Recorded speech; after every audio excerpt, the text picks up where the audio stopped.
Hi everyone. So this will probably be the last video of the semester. This is the video where I'm going to be explaining what you're going to be doing for the final exam. So I've opened up the final exam folder. It's August 8th. That's the only thing in there. And so if you open that up, you will see, as usual, the schedule.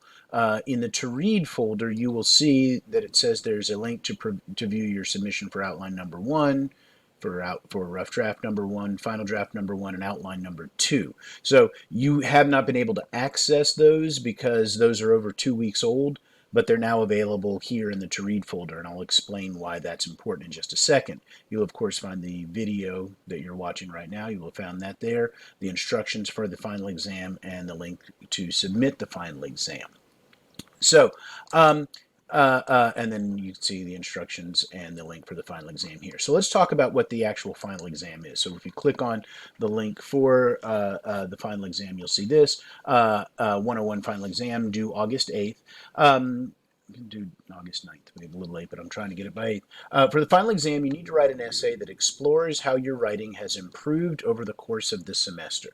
If you feel that your writing has not improved or even become worse, please explore that instead. So that's all you're going to be talking about here for this exam. You are going to be reflecting on what your writing experience has been over the course of the semester. What do you think you have learned? If you feel you haven't learned anything, you can talk about that, right? If somehow you feel that after this course you write worse than you did before, then you can go ahead and explore that as well. So I say this essay, like all essays, must have a specific thesis. We've been talking about that all semester, that states exactly how your writing has or has not improved. Are your theses clearer? Do you now know how to provide evidence to better support your theses? Have you improved your grammar and formatting? So any of those things. I say if you feel that you have improved in more than one way, be as specific as possible about what those ways are. Do not simply say my writing has improved in a number of ways. So go through and say specifically, I've improved in these things. I now write better thesis as well as use evidence to support my thesis better. So whatever it is, the dimensions that you feel that you've improved on, be as specific about that in your thesis. So you have to have a specific thesis there, and as with any other writing that we've talked about, you need to provide specific evidence to support your claims. This evidence must consist of quotes from your papers as well as from any of my comments.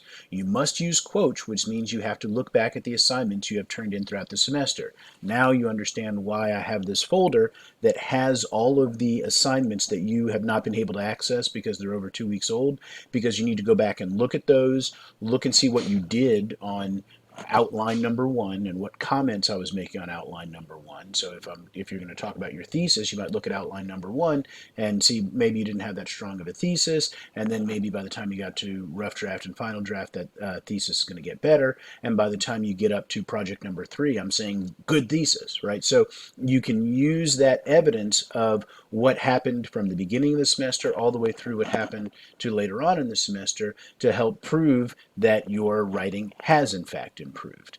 Okay, so that's why you need to be able to access all of those old assignments through there. So you've got to have quotes from your papers and or from my actual comments. So you can say, he said this about my thesis here, however here, he said this about my thesis. So now you can see that I've clearly improved.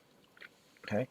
This essay should also be well organized, which means that it should be divided into paragraphs, and that each paragraph should be focused on a particular idea. Again, something we've been talking about all semester, so make sure you're doing that. That says their assignment. This assignment needs to be at least 750 words long and in MLA format. So that should be fairly straightforward. Again, as I said, all of your assignments are there. If they're not in this folder, they're over here to the left. So if you click on July 24th, takes a while when I'm recording.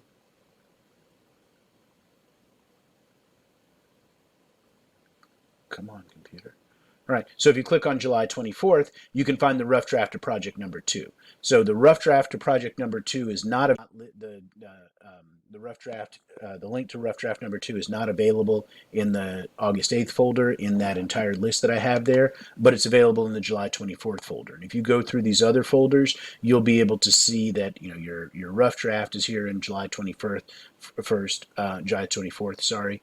Somewhere down here, you'll find your final draft for number 2, all of the assignments for project number 3, outline, rough draft, and final draft. They're all here available. I'm going to keep them where they are because people are, people are still working on some of those assignments because they're not yet 2 weeks old. So people are still working on some of those assignments, and I start moving them around, and people are like, "Wait, I can't find out where this is."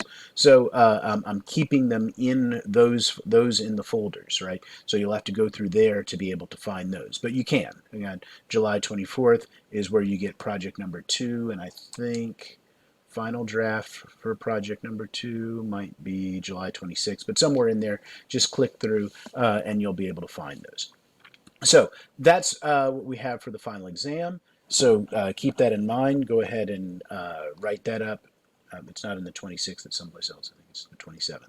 In the folder for August 8th. As always, if you have any questions about anything, if this is confusing to you, send me an email and I will respond through email, or we can set up a time to talk on the phone.